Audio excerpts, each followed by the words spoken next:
Hello, friends. Today, I'm delighted to say that we have on again James Williams, who's the CEO of the System of Strategy. He's a martial arts instructor for law enforcement and for low light weapons and tactics and non-compliant arrest and control. He teaches special operations forces close quarter battle.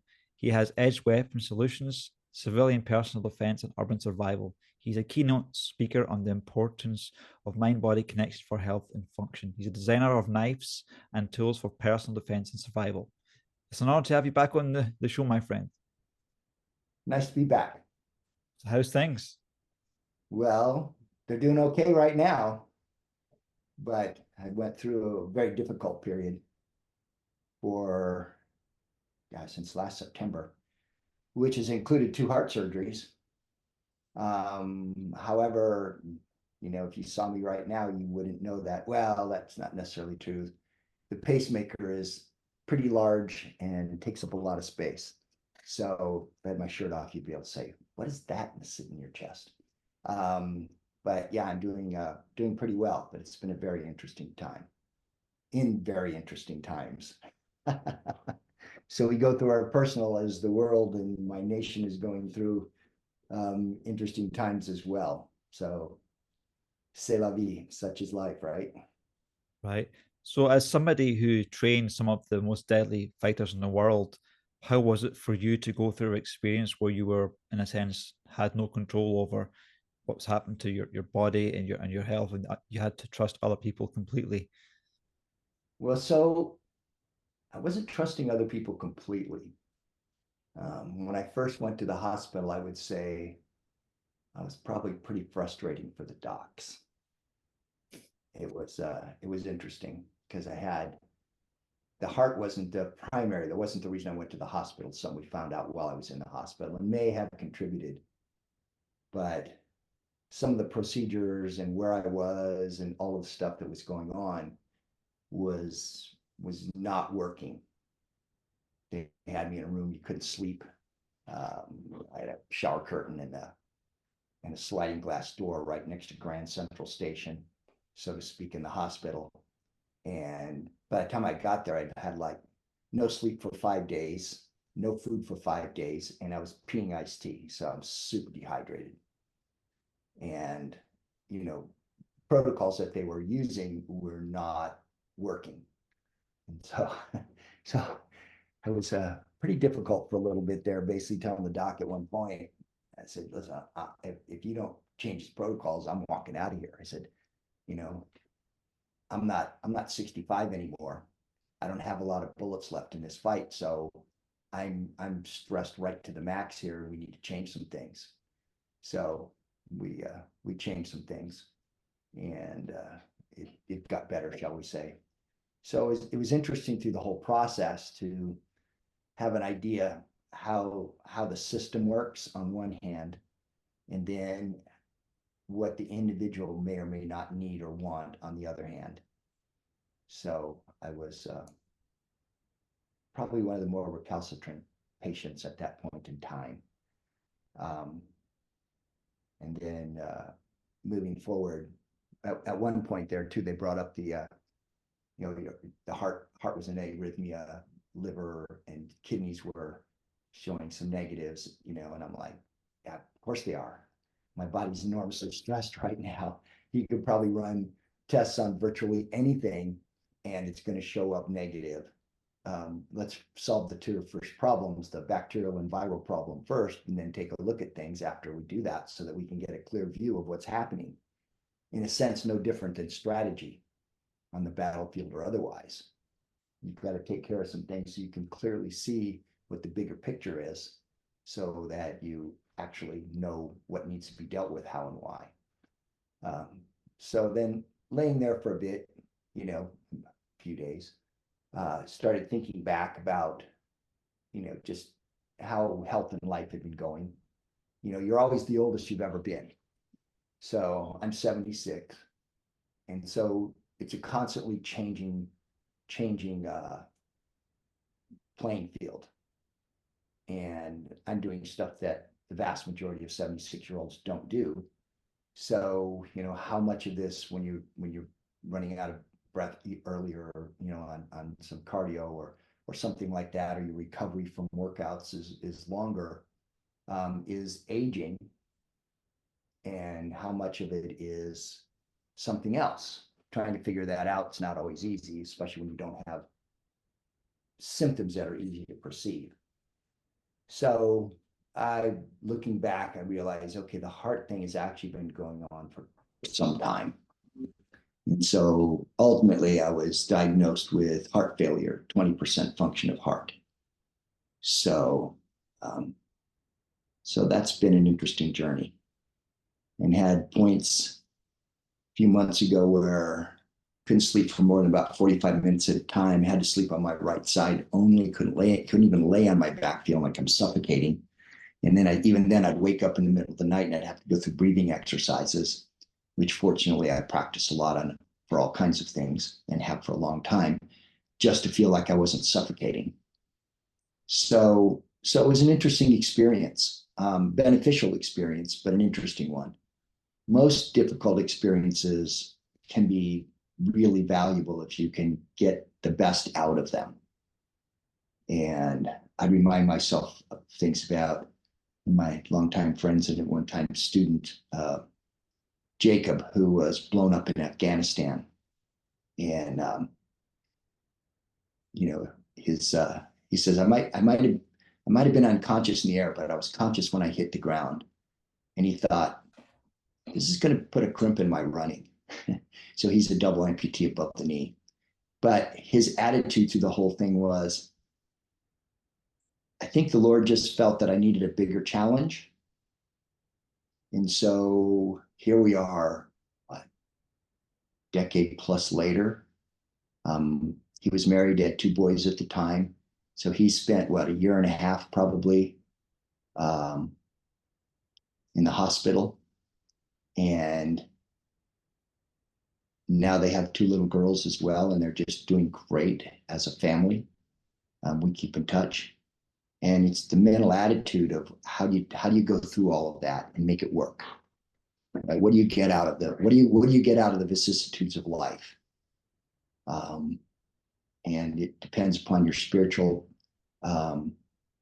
belief system, depends on a lot of things. But watching people like that make a great life for themselves under far worse conditions means this is a bump in the road. And not expecting the road to get smoother or easier as I get older, and knowing that it's going to run into the end, here before too long. So it was a very interesting time. And it also gave me a lot of time reflection of, what am I doing? Why am I doing what I'm doing?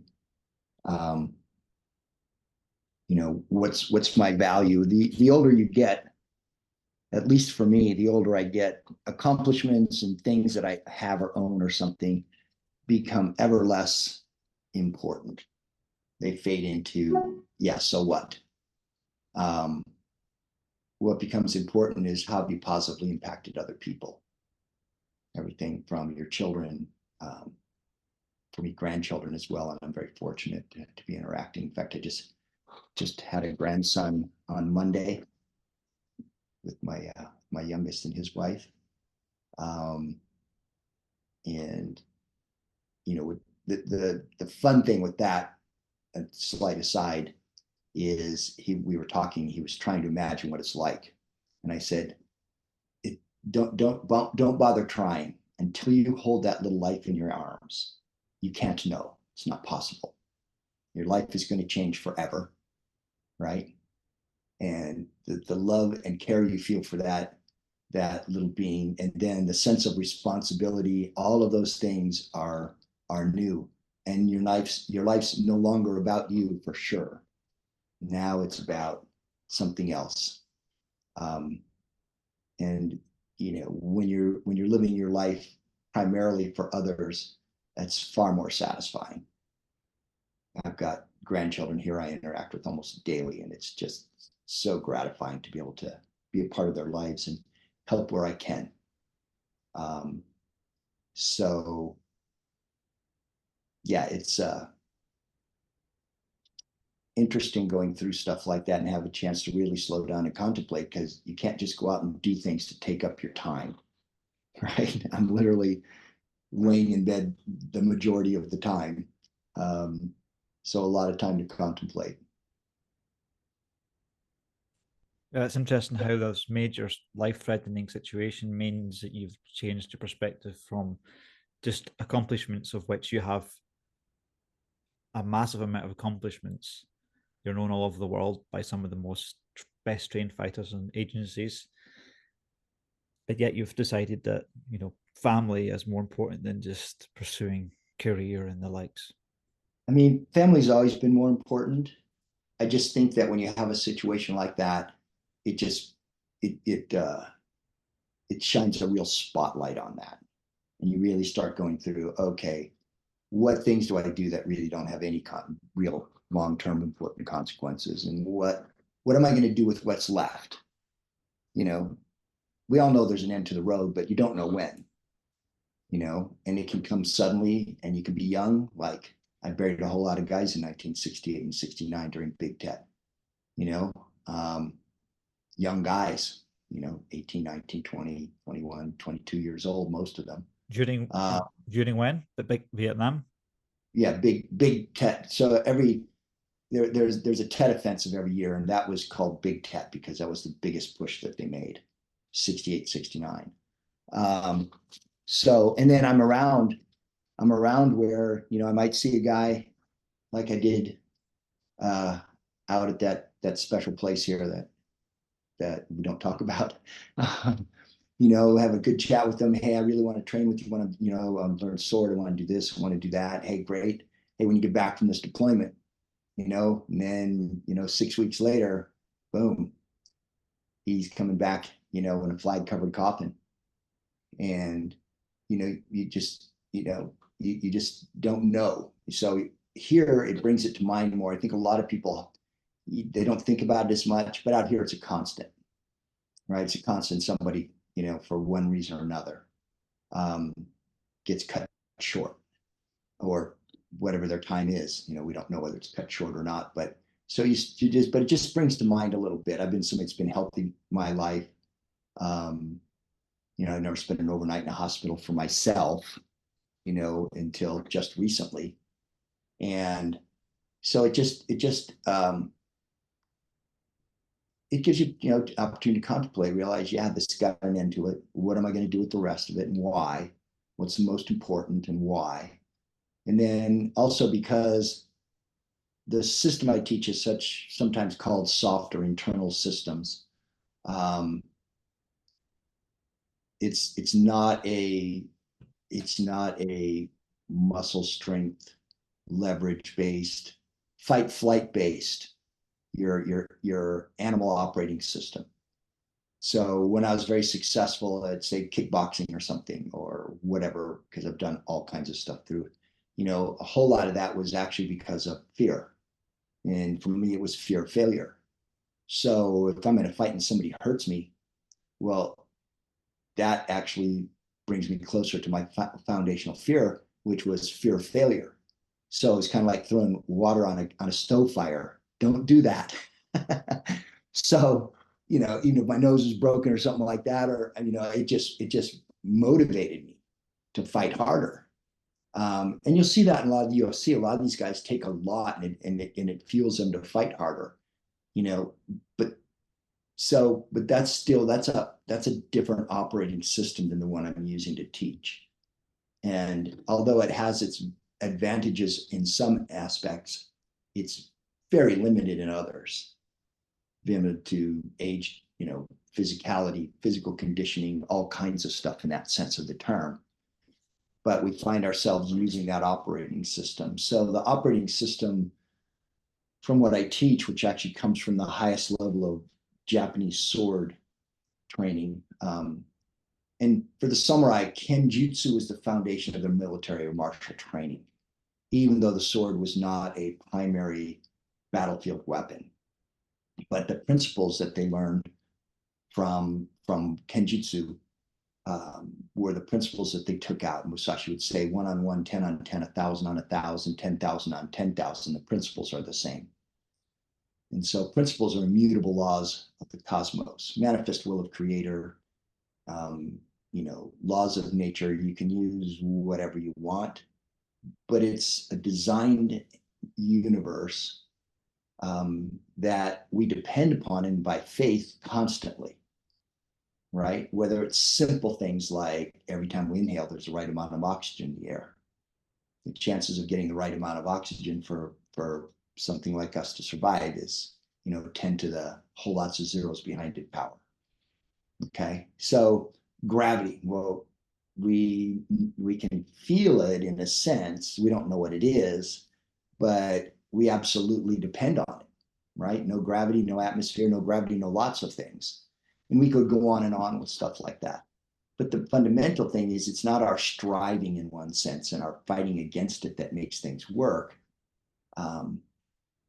You can try to fight to build a fire, but if you don't adhere to all of the things that it takes to make that fire work, just suppose that it's 1970 and you're in the desolation wilderness in the Sierra Nevada mountains in California, and it's somewhere, who knows how far below zero, on 6 feet of snowpack, and you desperately need a fire.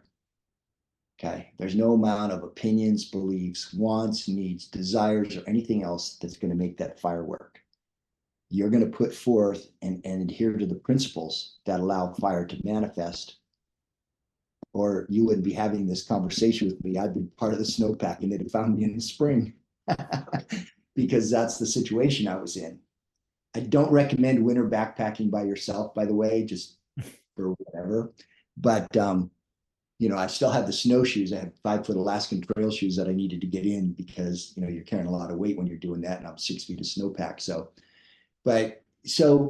more and more those things start putting you outside this construct, right? But we don't use the construct very efficiently in a lot of our stuff, and especially in martial arts, because of our fears.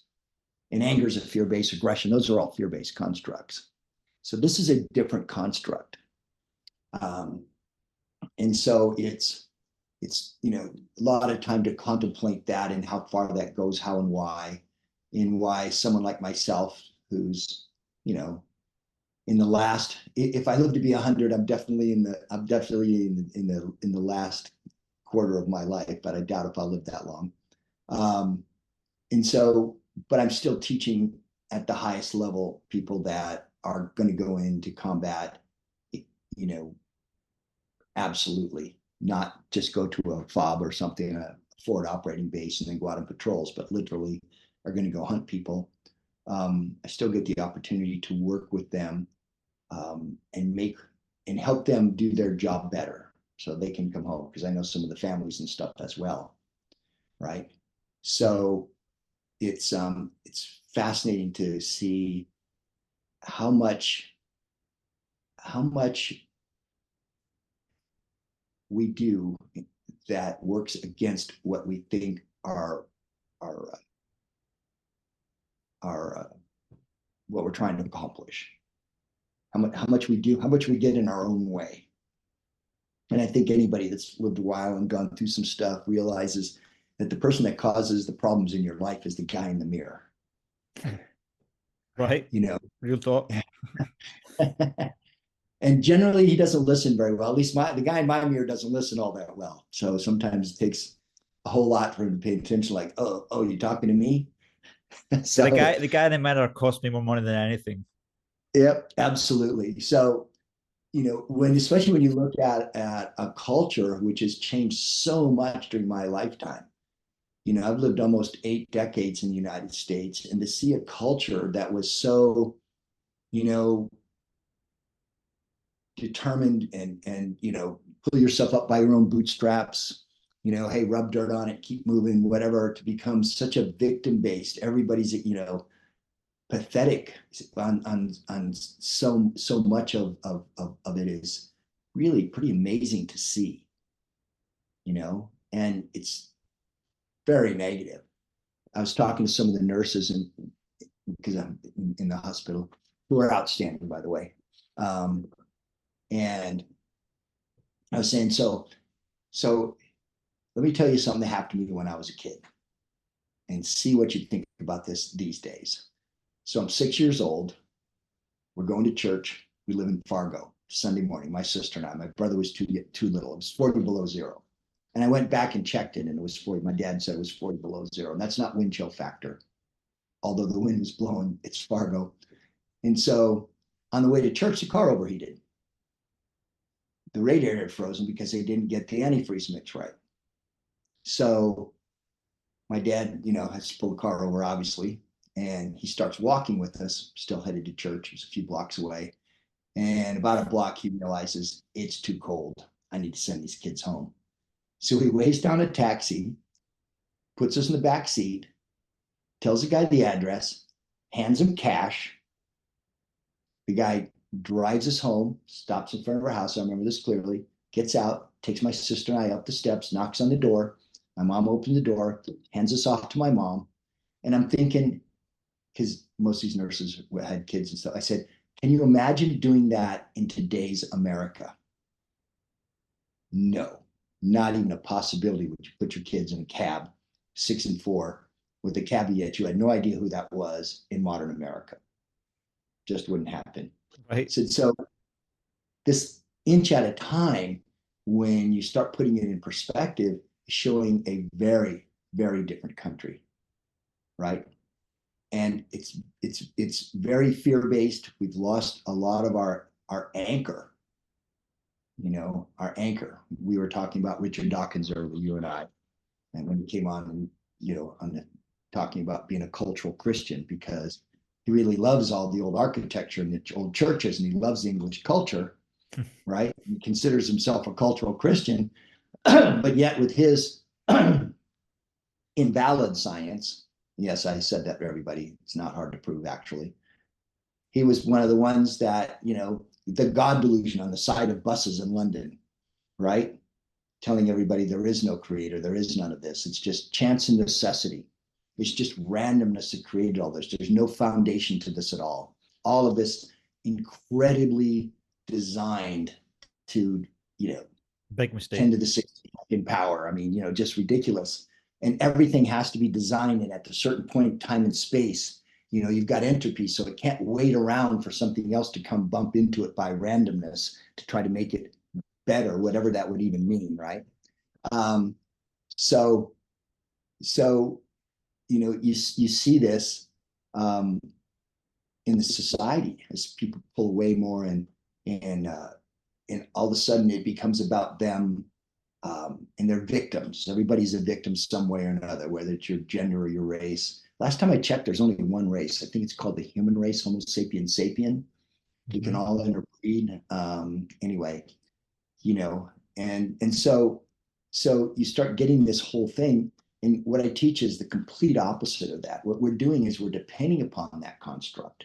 We're not depending upon physical strength. We're not depending upon leverage, right? We're not depending, there's no blocks. We don't even have blocks in our sword system. Okay. Now, this is something you have to see and feel, because if you saw it, you wouldn't recognize why it works unless you're already experienced in it. And so this has been really good to teach some of these guys, because I can make some of their very close, very messy work really simple, really subtle.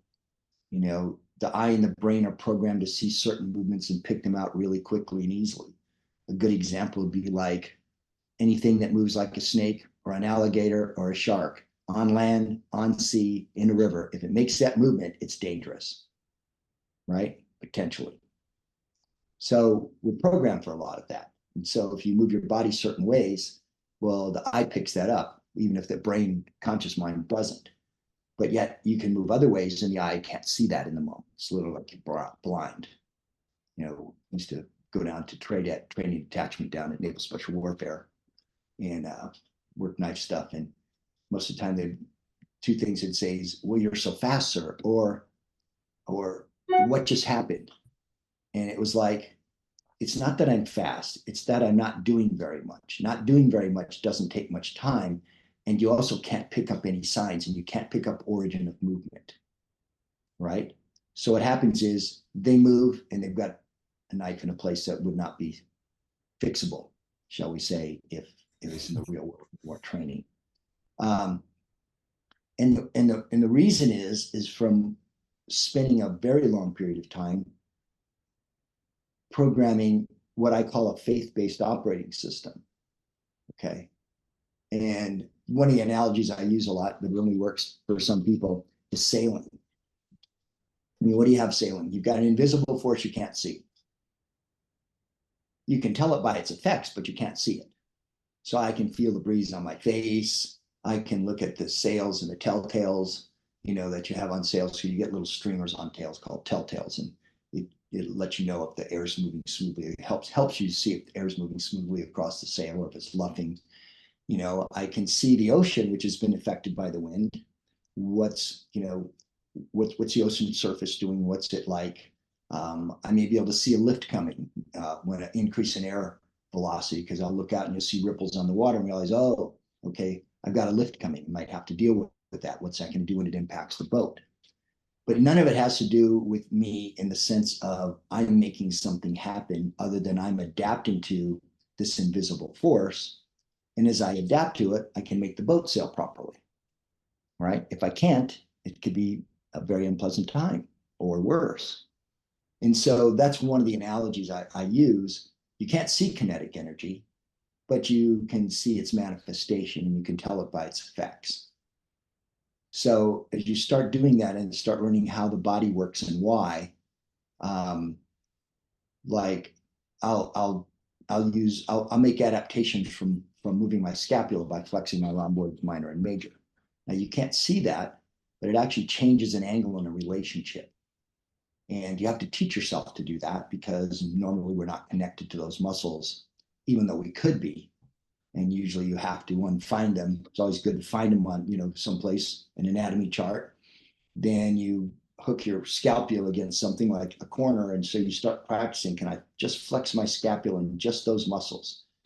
No trapezius, nothing like that. I don't want to start using trapezius, because the trapezius flexion is visible from the front. It also overrides the rhomboids as well. So you start learning and understanding that there's a whole lot more to this if you get rid of the fear-based fight flight. If you start reprogramming, you don't get rid of it in a sense, but you start reprogramming, right? And like I said, I had decades of using that, including going to Catholic school with the Irish in the 50s, with a small kid with thick glasses, and a time when shaming people was not a problem. So being called Four Eyes or something was a potential daily occurrence, and you just dealt with it. So it's been a very interesting journey from that point, and how that ties in with all kinds of other things, including relationships, etc. And still finding where the fear parts come out in other ways, where I could be very calm in an engagement, I can get upset at other things, and I have to continue to work. How do you manage your emotional relationships? How do you manage all of these other things? How do you manage staying positive when you're looking at your country going in a very bad direction, and headlong into what's going to be really something not positive? So it's interesting as we go through this journey, how some things can teach us about a whole lot of other things if we can open our mind up enough and see enough how to do that. Right. So we have to stop for 10 minutes, James, and then we'll meet back in 10 more, in 12 minutes, let's say. Okay. This is fantastic so far. Okay. Cool. Well, the plants like me because I put out a lot of carbon dioxide. Yeah, that's right. Anytime you're studying something that's deep and true in the absolute sense, so to speak, it's in harmony with the construct. So for me, again, construct, manifest will of God, laws of nature, laws of physics, whatever you want, that's all the same thing, the ultimate reality in that sense of the term. So anytime you're doing a deep study of that, it's going to carry into other aspects, because they're principles, and we don't make them up, we discover them, right? So, if you can study something, say like martial arts, which has been something for me 60 plus years, and not just studying, but applying in various situations, um, it should be beneficial. If it's true, it's going to be beneficial or enlightening in other aspects of your life when you learn how to tap into that, so to speak. So doesn't mean you're going to be as good at it, but at least it should let you know where you're making mistakes and need work. So it's been a very interesting journey from that aspect. The biggest things with so I was telling my students last night at class, when I first built the first dojo, that was on our property in like 1990, 91. I'd always been other dojo before that, but this was actually on my property. And it was stick frame. It was in San Diego and in North San Diego County at the beach. And so we just, plywood on the inside. And so when something would come to me, I would write it on the wall with the magic marker, right? Like, too much is not enough, because the problem with the technique and stuff when you're doing an art like I'm teaching is doing too much never works, right? Doing less and less and less and less. And that's really difficult for human beings. We're so used to doing way too much and not understanding how to do less, and not having the confidence, et cetera, as well. We tend to, and this can be in any situation, but it's really, it's very apparent when you're doing the techniques that I need people to do. You have to disappear, like I have to disappear my arm. So my arm's sitting out there. If you touch it, it'll move, but it'll still float, but you won't be able to find me, right? When I touch your arm, I'll find you instantaneously. There'll be muscle tension, there'll be all kinds of things. So to make that happen is a lot more goes into it than you would think, doing less, right? So how do you then turn around that in other parts of your life? Because all the fear parts of our life go through everything. I mean, it's the human condition, right? We're down here dealing with fears of all kinds. It makes some people meek, it makes some people violent, it makes people in between, depending upon how we tap into them one way or another. It happens between the male and female. And both sides have to learn that, have to learn how to manage that, even if your partner is half your size, my wife, right? They have an ability to hurt you, right, that nobody else has, because of what you opened up to and what you're getting, right, in the process back and forth. And that's easy for them to forget at times. Probably easy for us to forget as well at other times, but I think it's easy for them to forget at times, and I think that causes a lot of difficulties, because we all have our insecurities and our feelings of inadequate and all this kind of stuff. And so it's easy in a relationship for those things to become a problem, even a big problem. So it's part school, my view, part school, part selection system, right? Since I'm in an environment here where this is the heart of special operations Fort Bragg, and so you get selected to go to airborne school, you get selected if you're going to Rangers, you get selected if you're going to special forces, and you've got to go through the selection process. If you're going to go to the unit, there's a selection process, and the selection process isn't just physical. I remember I was out years ago for a friend that got a Distinguished Service Cross, actually from the thing we were talking about earlier in Afghanistan. And at the time, they'd had like 50 guys make it through what they call the long walk. That was the physical part of this. And when they got done with the psych evals, the psychological evaluations, they only took 2 out of that 50. And after you're done with that, you still have 6 months of OTC, operator training course. And you have to pass that too, even though it's not necessarily considered a selection process. You can still you can still fail out of that, shall we say. So as we're going through this existence, if you have purpose and understand, I would say God-centered, then you realize that this is a constant process for all of us in this, right? And that,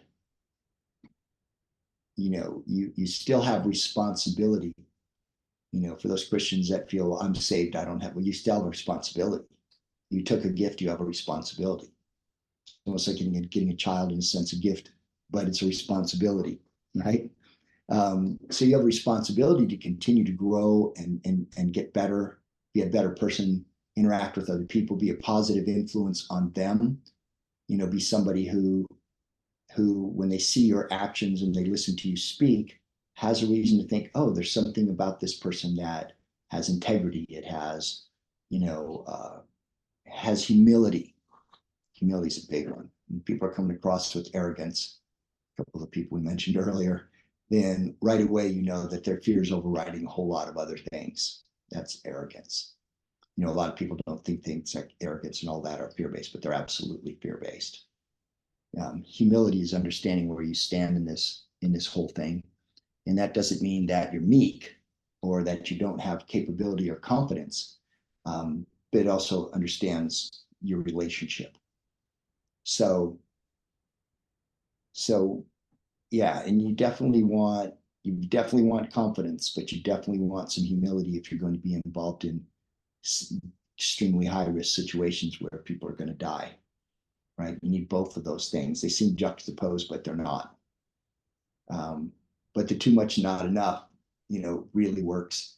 You can't have, in a lot of these interactions, my warrior son would say, he said, you can't be thinking in that environment. If you're thinking, you're dead. You're going through, things are happening so fast. You have to be so connected that you're not accessing the conscious mind in the way most people try to. They get overwhelmed rapidly if that's the case.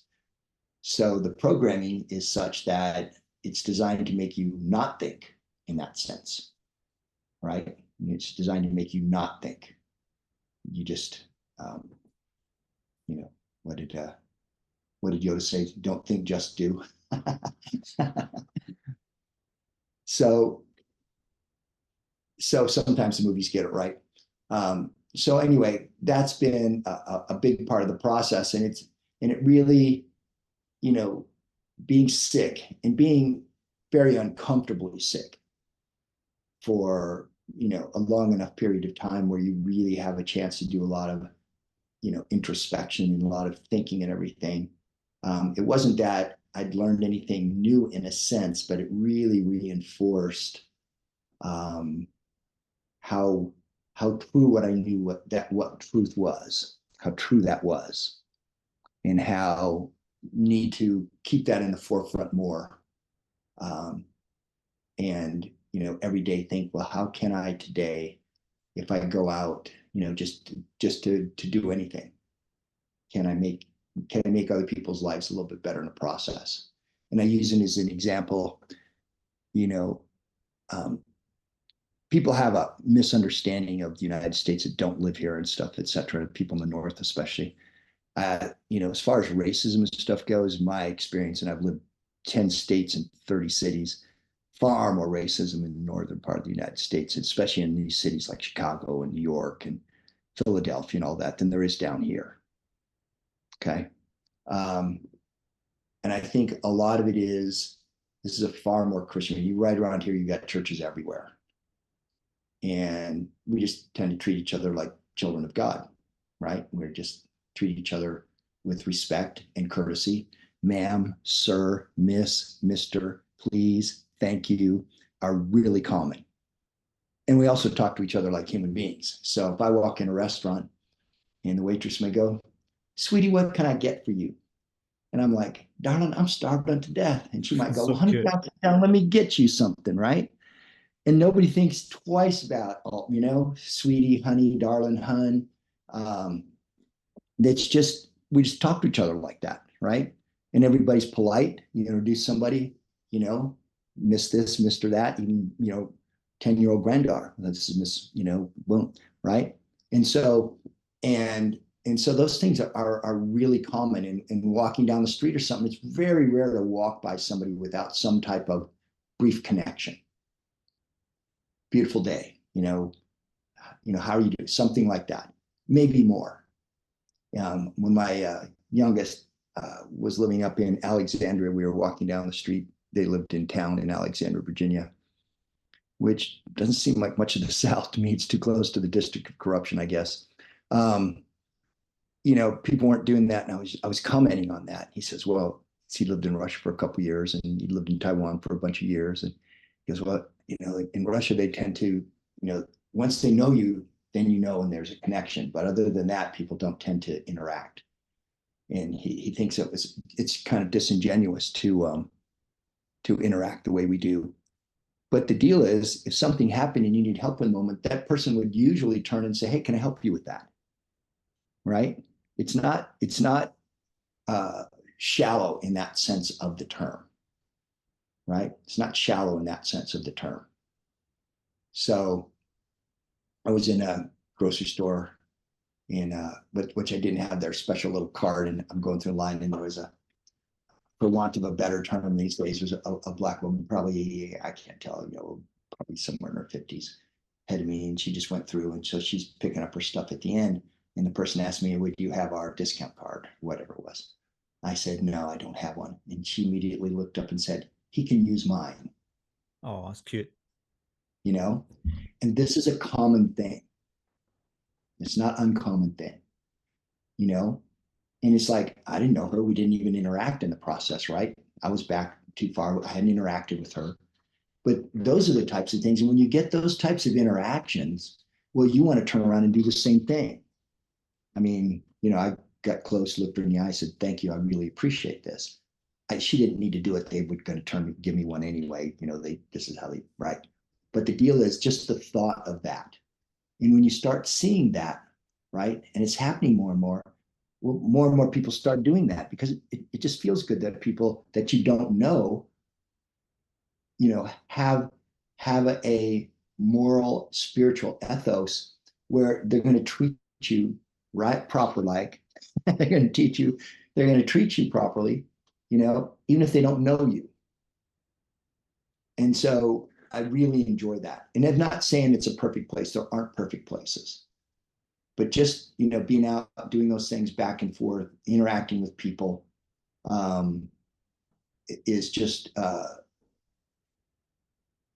it makes your day in, day out life much better.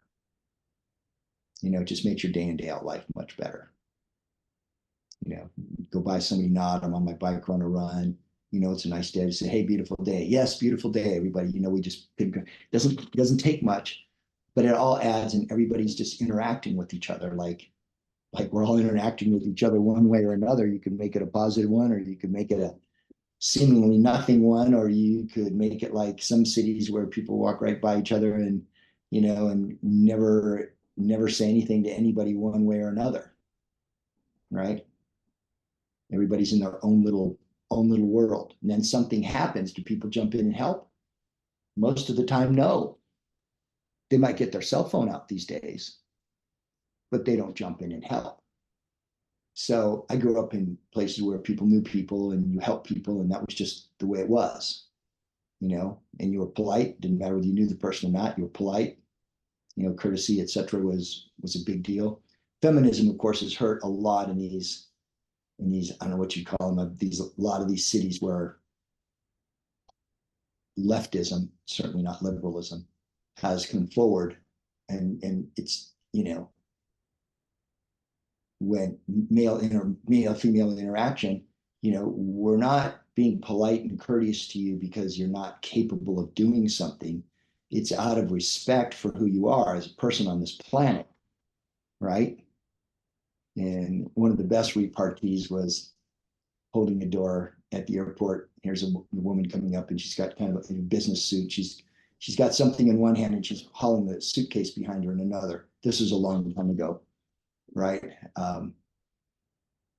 And guy holds the door. She goes, "You need to hold the door for me because I'm a woman." And he Oh, goes, right. "Oh, it's not because That's you're a woman. insane. It's because of your age." And it just in a moment, it was like I couldn't have thought of a better repartee. I thought, if I ever get in that situation, I'm going to use that, right? Not because of your gender, it's because of your age. And it's like, I mean, how can you? What's wrong with you as a human being when fundamental courtesies, like my grandsons, they're excellent at all of that. And it even means that my boys, if a woman's coming the other way through the door or something, moment, stop, let her pass through first. Most of these doors are automatic if they are this or that. Just little things, and all you're doing is valuing people and showing respect. And it gets turned around as like they can't open the door themselves or something like this. And where did this vile ideology, and I say ideology because it's based on idiocy. If it was ideology, it'd be based on ideas, but it's based on idiocy. Where does this come from? Where does this crap come from? Because it does nothing to better and everything to ruin relationships, societies, neighborhoods, countries, right? So, and part of the whole thing, one of the reasons, the UFC and stuff turns me off a lot these days is because of all the bad mouthing marketing crap. Generally, the guys don't tend to treat themselves that way after a fight, but still, I just don't like that. Part of gaining power, in martial arts is to be able to settle down your own fears and stuff and be somebody who has more courtesy, be somebody who's more polite, who exemplifies, accomplishment, not I've got to prove to somebody that I'm somebody because you get these guys that are like 35 or 40-year-old and they're still acting like 15-year-old street punks, right? Um, yeah, that doesn't benefit society, and it doesn't show that your training and knowledge was of any benefit to you either, right? I can fight, okay, and so what, right? What's it good for? Your ego? That's pretty shallow. So like when it comes to like fear-based approaches to things, I was doing a little bit of jiu-jitsu training a week ago, but the guy wasn't like an experienced trainer, so like he almost dislocated my shoulder. Yeah. So what do you mean by jujitsu? Because that gets used for lots of things these days. Well, You mean he's like, he's, he's basically come from the Balkans and he's had quite a lot of training himself.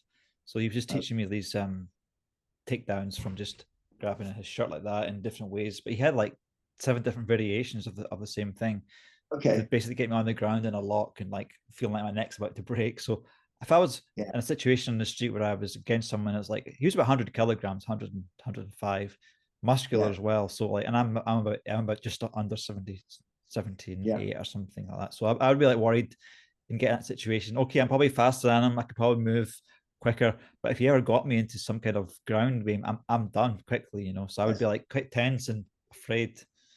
Well, I mean, the only solution is training. Find an instructor whose ego is not involved in showing you that he knows something, right? Because you get injured by instructors whose ego is involved in all of that, right? Right. So you need an instructor that really wants to teach somebody, not just prove that he knows something or something like that. Does that make sense? Yeah. You know, it's when a student comes to you, it's a responsibility, right?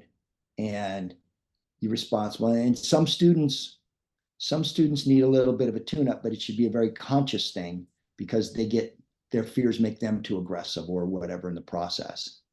You can, talk. Sometimes they need an immediate response, but injuring, you know, injuring is not acceptable. Not that there's impossibilities with some of this stuff of getting some injuries, but when you get new students that don't know how to do anything and are tense and don't know how to roll or fall or anything else, you've got to be careful with them, right? It's your job to educate them through this whole process, not to just show them that you can do a bunch of stuff.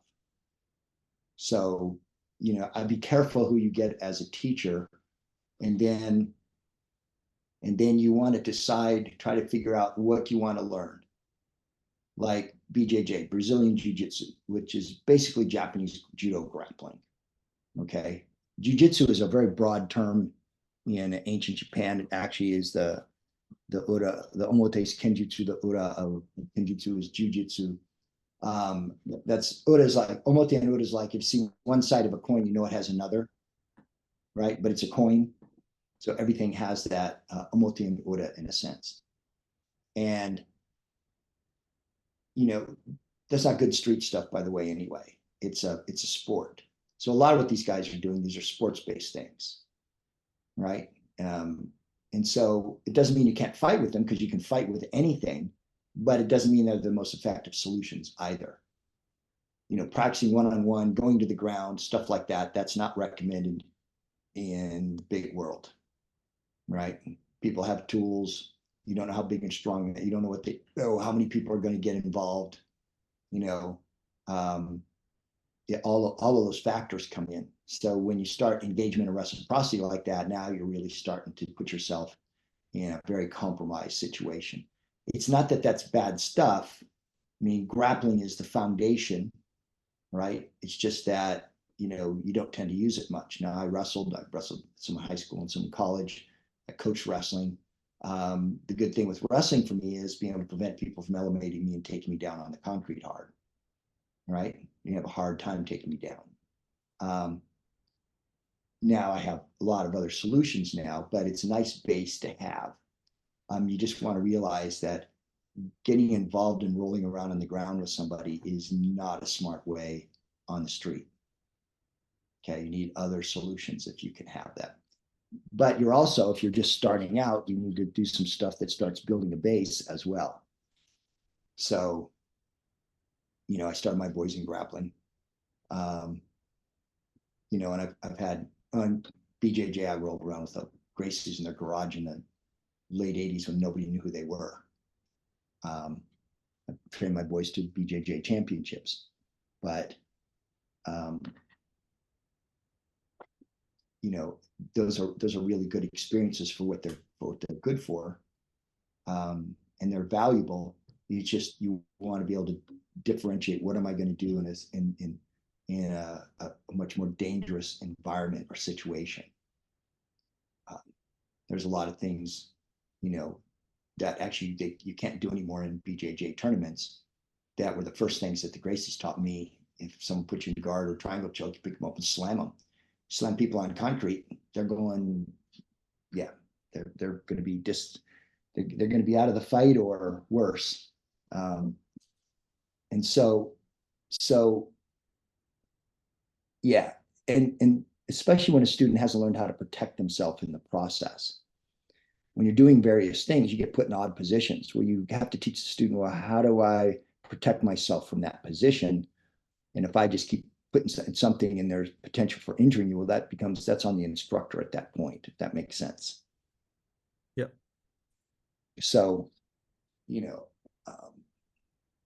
and it certainly wasn't the way that the Gracies taught me, even though I already had a lot of experience as audio,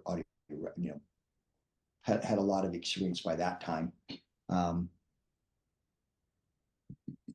Rolling with Hoyes or Hodion or even Hickson, they were very calculated in their teaching process. Does that make sense? And so there was never a time you felt like somebody's trying to beat you up. Not that I didn't get pushed here and there at times, because they knew I knew a lot of other stuff, and that was fine because I was capable of doing that. But and that would include anything, even if you're going to learn boxing or kickboxing or whatever. You can get instructors that injure their students and do that and don't get it, and you get instructors that understand their responsibility, right? And if you get a student that needs a different kind of correction, the first thing you do, right, generally is correct them verbally, let them know, hey, we're not doing that here. I've had some students that were dangerous to other students that I had to take and say, hey, right, and a couple of them I had to.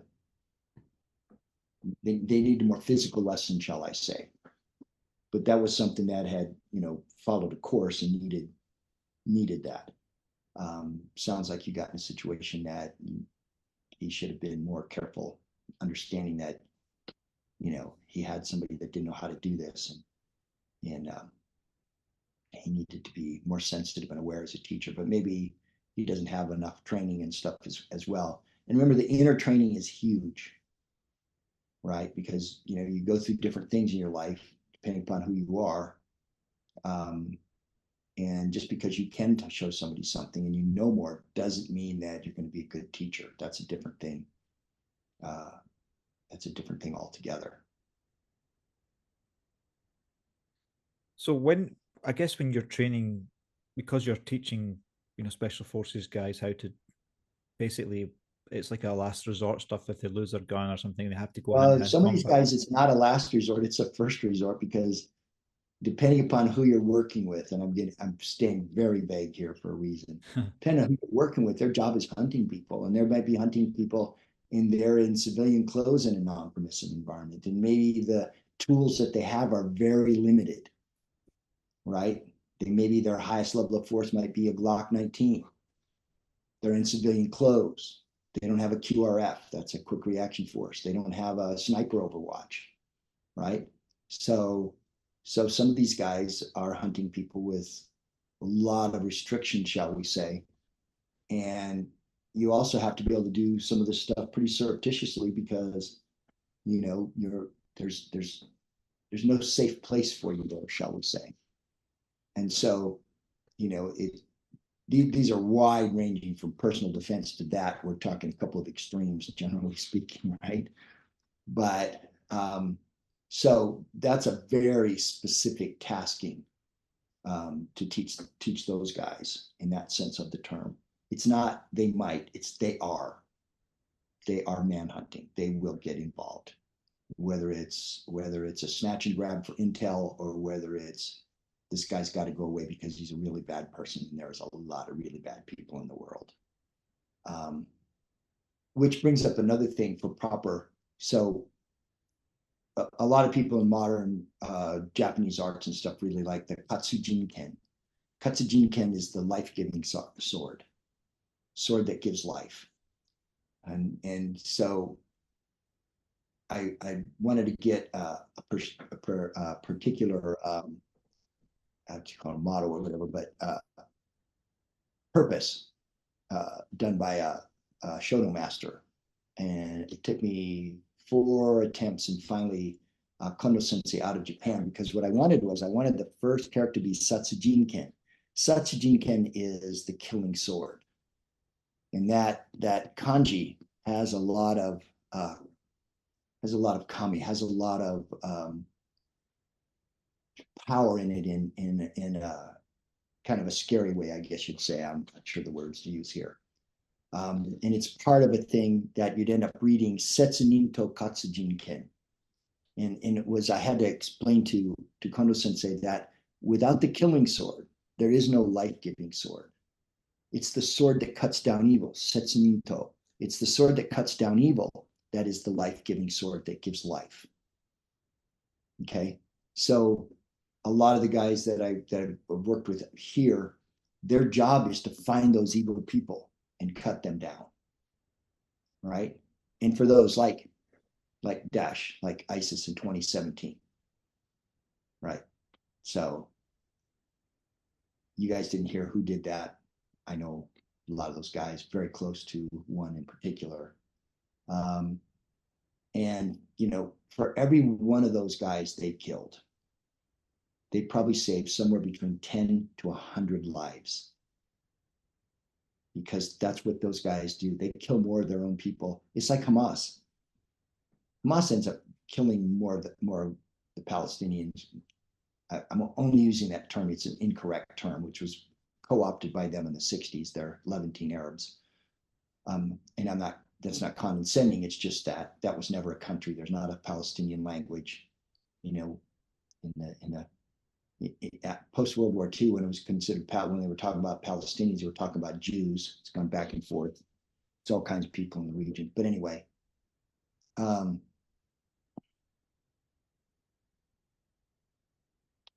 Hamas is more detrimental to those people by orders of magnitude than the Israelis are.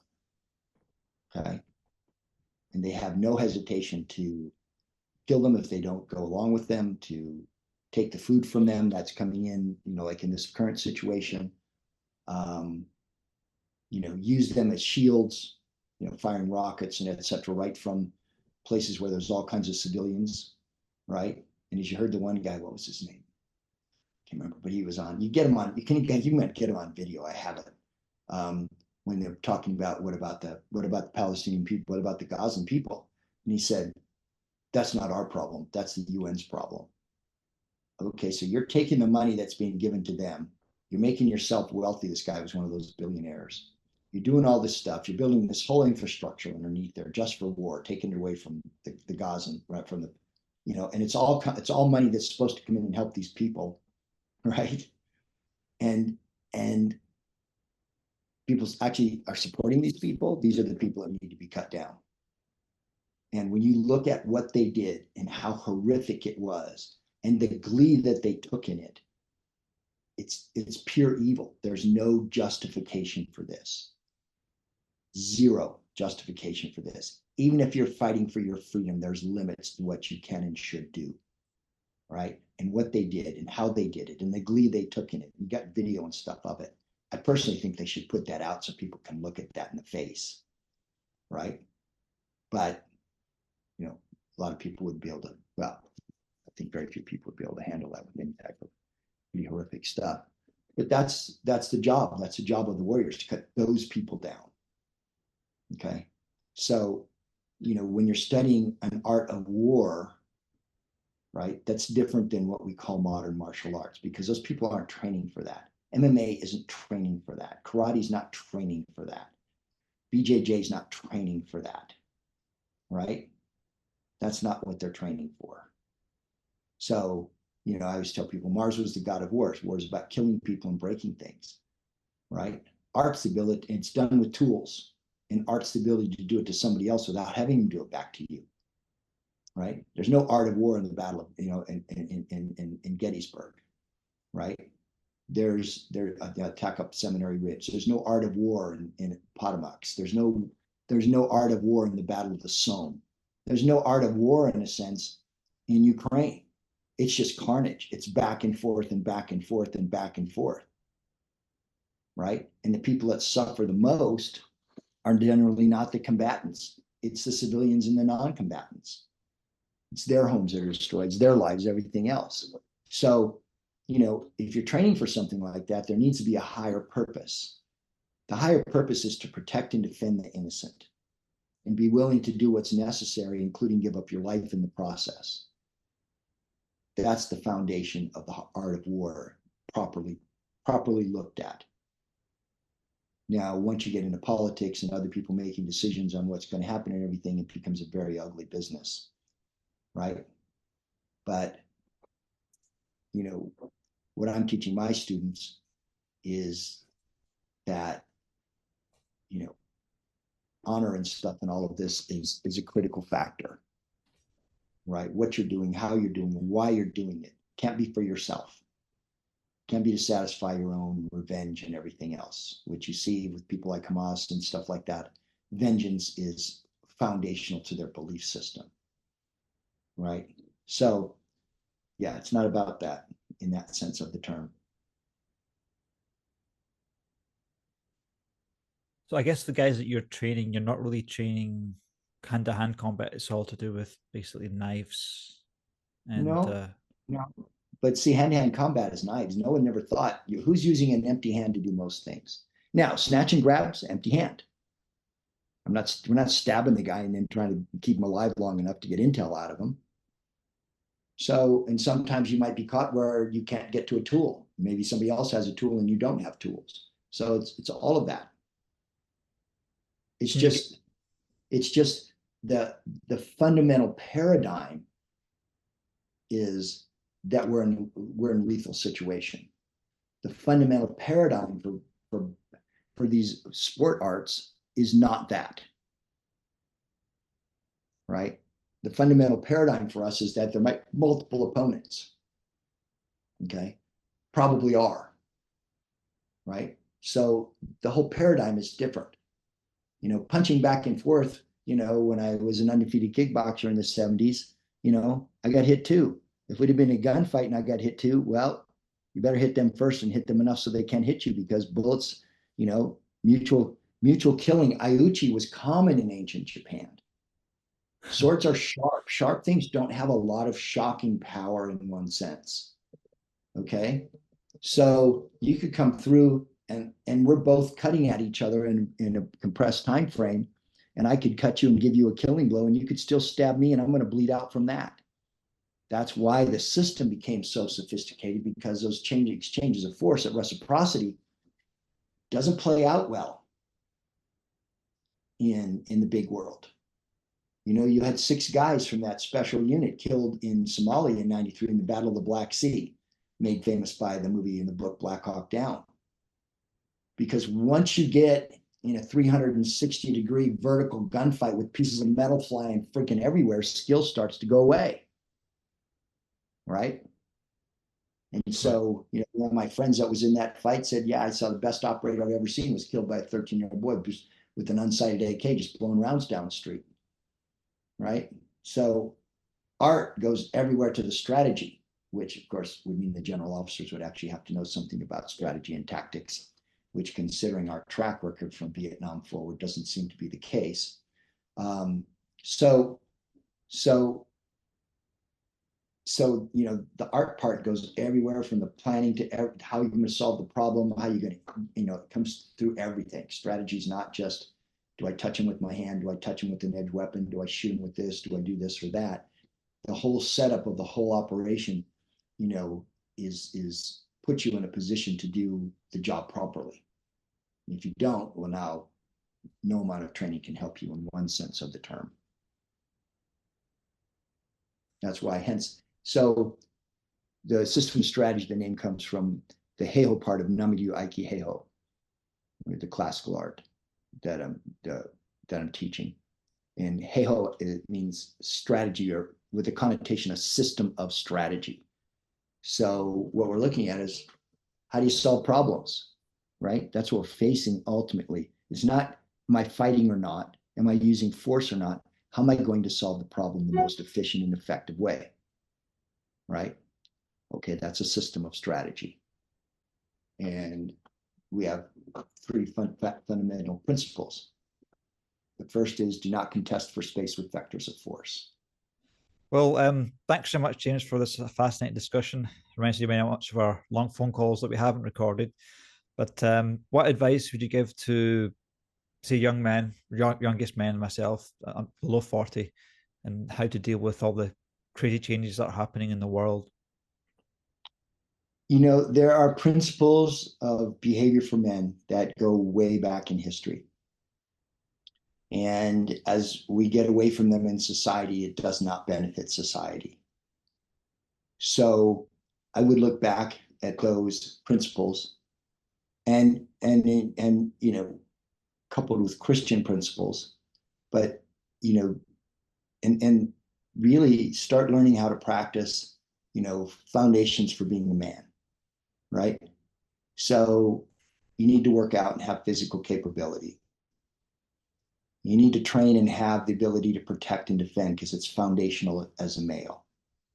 You need to set an example for your behavior. It should be your courtesy and everything else, your calmness under duress. There's a really good book that a friend of mine who used to be at that particular place, shall we say, that we're not talking about, wrote. Hang on a second here.